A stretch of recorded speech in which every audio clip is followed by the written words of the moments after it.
You've seen the movies. You've read the myths. You've heard the prophecy. One will come, unlike any other. A child of destiny. A soul born to save the world. And in every story, the chosen one is always the same, glowing with otherworldly power, standing above the crowd, effortlessly unlocking divine gifts while the rest of us watch from below. But what if I told you that's not how it really works? What if I told you that the real chosen one doesn't shine from the outside? What if the true chosen ones are hiding in plain sight, and one of them might be you? We've been conditioned to believe that power is loud, that greatness is obvious, that the chosen one is the strongest, the smartest, the most talented, the most enlightened. But the real chosen one, they are not always the loudest in the room. They're not the one with the most followers or the most polished spiritual brand. In fact, the real chosen one often doubts their own power more than anyone. They question everything. They suffer deeply. They are the ones who walk through the fire again and again, not because they want to, but because life keeps calling them into the flame. And every time they rise a little less attached to who they thought they were, a little more aligned with what they really are. You see, being chosen doesn't mean you are gifted a golden destiny. It means you are forged by pain, refined by pressure, tested in silence. The chosen ones are not chosen because they are perfect. They are chosen because they choose to keep going when it would be easier to quit. They choose truth over comfort. They choose presence over escape. They choose to feel everything, even when it breaks them open. That's the real initiation. Not a lightning bolt from the sky, not a robe and a staff, but the moment you realize that your pain wasn't punishment, it was preparation. That everything you thought disqualified you from greatness was actually what qualified you all along. But let's be honest, this world doesn't exactly make it easy to remember that. From the moment we're born, we are told who we should be. Our light is dimmed. Our sensitivity is pathologized. Our gifts are misunderstood. And so the real chosen ones don't grow up feeling like heroes. They grow up feeling different, misunderstood, isolated, like aliens in their own bodies. And yet somewhere deep inside they carry a knowing, a whisper, a pull. Something ancient in their bones that says, you are here for more.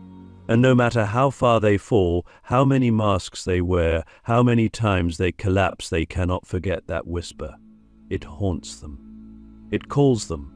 It refuses to leave them alone. So maybe you felt it. That strange sense that this world is not quite what it seems. That you're here to do something, but you don't know what. That you're meant to wake up, but you can't find the alarm clock. That's not your imagination. That's your soul trying to break through the noise. That's your memory trying to return. Because the real chosen one doesn't appear when the world is ready, they appear when the world is falling apart. And what do we see all around us now? Systems collapsing, truth being buried, voices being silenced, and yet more and more of us are feeling the call. That's not a coincidence. That's the prophecy unfolding in real time. That's the chosen ones activating, not from a throne but from the shadows. Let me ask you something that may crack your identity wide open. What if the very thing you thought disqualified you from your purpose is the exact thing that proves you're the one? Because here's the twist no one tells you. The chosen one doesn't look like the chosen one. They don't fit the mold because they came to break it. They don't follow the rules because they came to rewrite them. They don't blend in because they were never meant to. And yet, because they don't feel like the chosen one, they often abandon their path before it even begins. They wait for a sign, a teacher, a miracle. But what if the sign is already here? What if the miracle is the fact that you're standing after everything you've survived? What if the teacher is your own life? We've been lied to. We've been told that healing comes from gurus, that enlightenment is a destination, that power is given. But the truth is, power is remembered. And the chosen one is the one who remembers. Who remembers who they were before the world told them who to be? Who remembers the ancient codes buried in their DNA? Who remembers what it means to serve something greater than themselves, not out of ego, but out of devotion? That's the real chosen one. Not the one who wants to be seen, but the one who sees. Not the one who wants control, but the one who surrenders. Not the one who wants fame, but the one who wants truth, no matter the cost. So maybe it's time to stop waiting for the chosen one to show up and start asking yourself, what if it's me? Not the version of you that's polished and perfect. The version of you that's messy and raw and human. The one who cries alone at night and still gets up in the morning. The one who doubts and aches and breaks but keeps loving anyway. That's the one the world needs. That's the one the prophecy was always about. Click subscribe to this channel to get more profound spiritual lesson. There's a reason why the ones who are meant to awaken first are often the ones who break first. Why the real chosen ones carry the heaviest burdens, feel the deepest wounds, and walk through the hardest fires. It's not a punishment. It's not bad luck. It's a spiritual law. Before a soul can carry light, it must know shadow. Before a soul can lead others through the storm, it must first survive its own. And that survival isn't glamorous. It's not clean. It's not something you post on social media. It's the kind of survival that happens at 3 a.m. when you're curled in a ball, staring into the void, asking the universe why it put you here at all. Because being chosen doesn't mean being spared. It means being refined, like gold in the furnace, like diamonds under pressure. And before your gifts activate, your illusions must collapse. Your ego must crack. Your attachments must be ripped from your grip, not because you're being punished, but because your soul asked for truth. And truth doesn't come cheap. You said you wanted to awaken? Then everything that isn't real must burn. That's the price. And that's why so many of the chosen ones suffer early, deeply, and silently. Because their awakening is not about becoming something else. It's about unbecoming everything they were never meant to be. You may have noticed this already. The strange pattern. The way chaos seems to find you. The relationships that fall apart without warning. The dreams that crumble just when they seemed within reach. The betrayals. The isolation.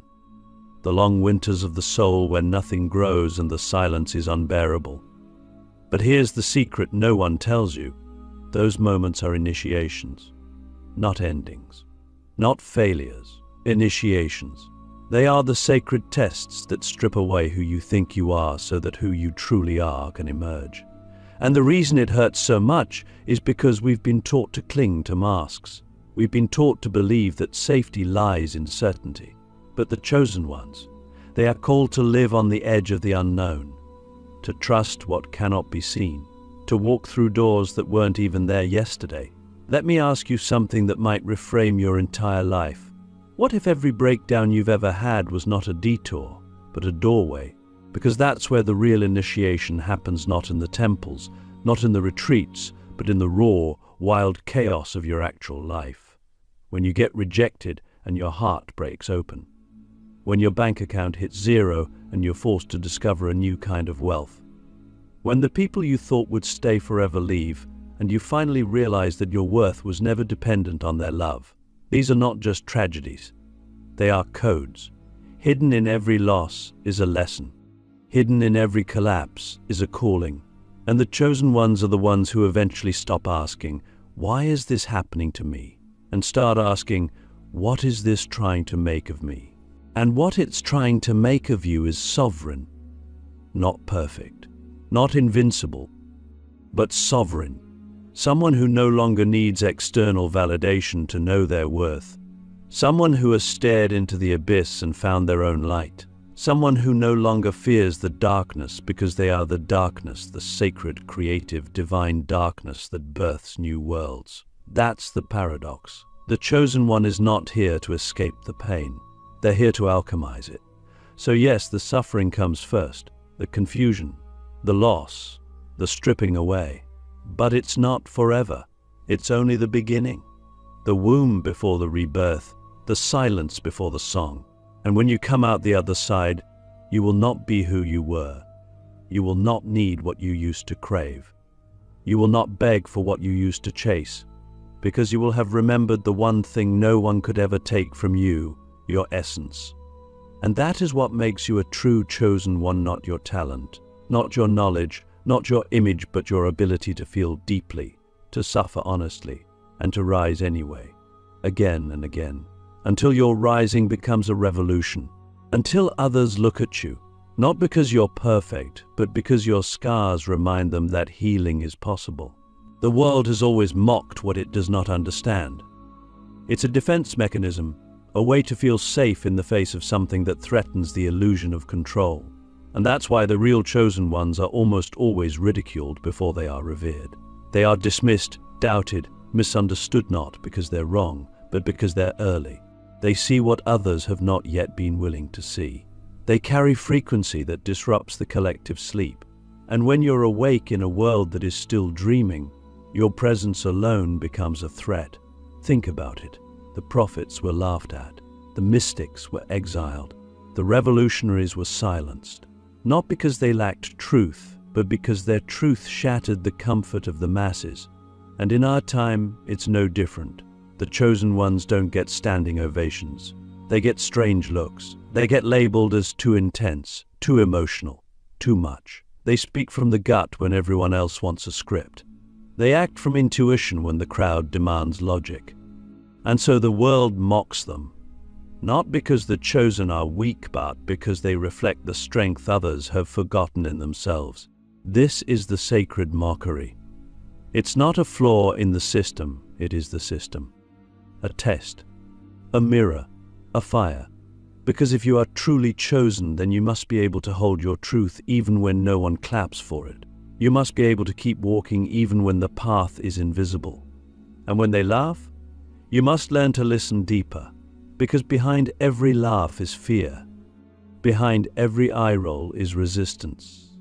And behind every rejection is a hidden invitation to stand taller, speak clearer, burn brighter. But here's the hardest part. Sometimes the loudest mockery comes from within. Your own mind, your own doubt.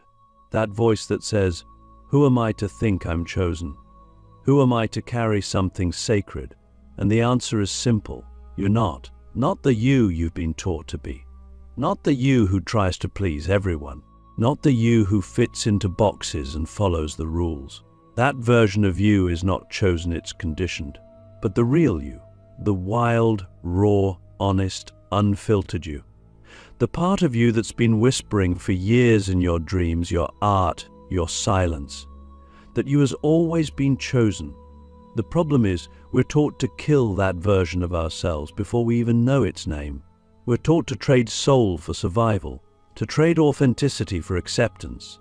So when someone rises and refuses to play that game, it makes people uncomfortable. It reminds them of the parts they buried, the songs they never sang, the truths they never lived. And so they laugh, they roll their eyes, they change the subject. But inside, whether they admit it or not, they feel something. They remember something. Because real truth doesn't ask for approval, it activates remembrance. So if you're being mocked, doubted, or misunderstood, don't take it as a sign you're failing. Take it as a sign you're early. You're ahead of the curve. You're living a frequency that hasn't been normalized yet. And yes, that's lonely. That's hard. But it's also sacred. Because one day the same people who laughed will come to you for guidance. The same ones who rejected your fire will seek its warmth. And you won't need to say, "I told you so." You'll just look at them with soft eyes and say, "I see you. I've always seen you." Let me ask you something that will echo in your heart for weeks. Would you still speak your truth if no one ever validated it? Would you still walk your path if no one ever joined you? Would you still rise if everyone around you stayed asleep? That's the real test. Because the chosen one doesn't walk to be followed, they walk to honor the call. Even when it breaks them. Even when it scares them. Even when it costs them everything they thought they needed.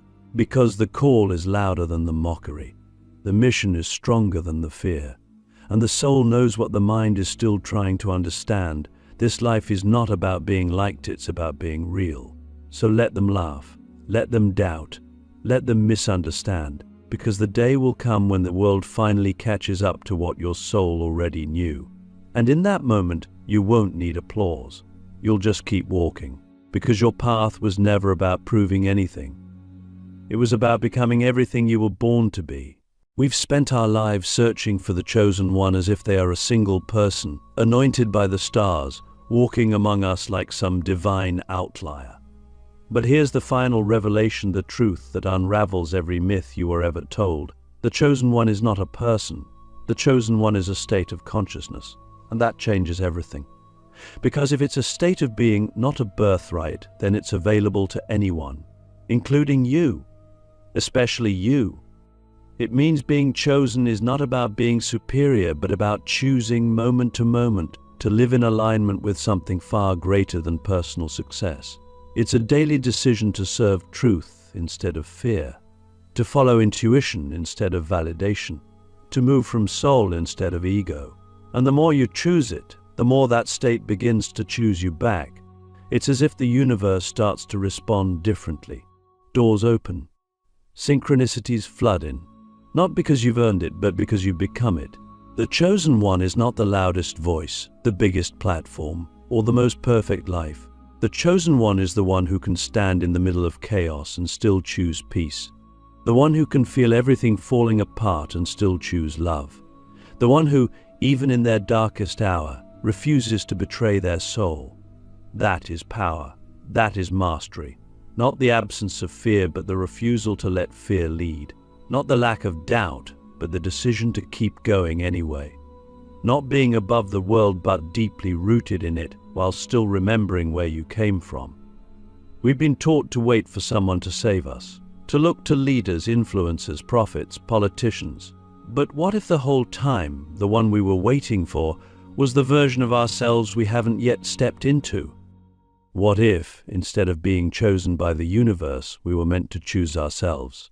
Not in arrogance, but in sacred responsibility. Because here's what no one tells you.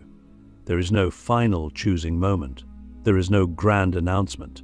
There's just you and the next breath and the next choice. And every choice is a portal. Every choice is a vote for the future you're willing to create. You become the chosen one when you finally stop waiting and start embodying. When you stop asking, "Am I worthy?" and start declaring, "I will live as if I am." When you stop trying to be saved and start becoming the kind of presence that saves others just by existing fully. And the most radical thing, you don't need to be perfect to begin. You don't need to have all the answers.